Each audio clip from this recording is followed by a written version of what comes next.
సమస్యలు ఉన్నారు, వాళ్ళు యెహోవాకు మొరపెట్టారు. యెహోవాకు మొరపెట్టిన వెంటనే యెహోవా వాళ్ళకి జవాబిచ్చిన తర్వాత వాళ్ళు దేవునికి థ్యాంక్స్ చెప్తున్నారు.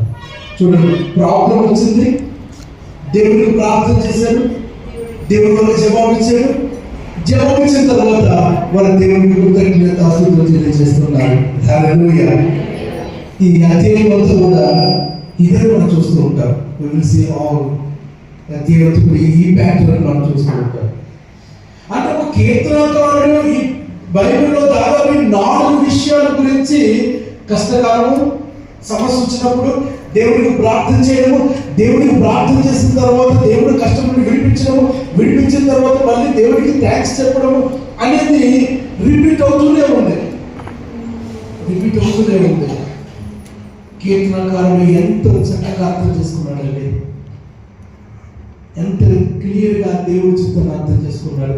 ఈ 2026లో కూడా, ఈ ప్రారంభ నెల నుండి కూడా మనము ఆ విధంగానే దేవుడిని మనం అర్థం చేసుకోవాలి. హల్లెలూయా. ఒక విధంగా చూడండి, ఒక ప్రార్థన. ఒక యవనస్తుడు తన భయంకరమైన పరిస్థితుల్లో, కుటుంబం అల్లకల్లమైన స్థితిలో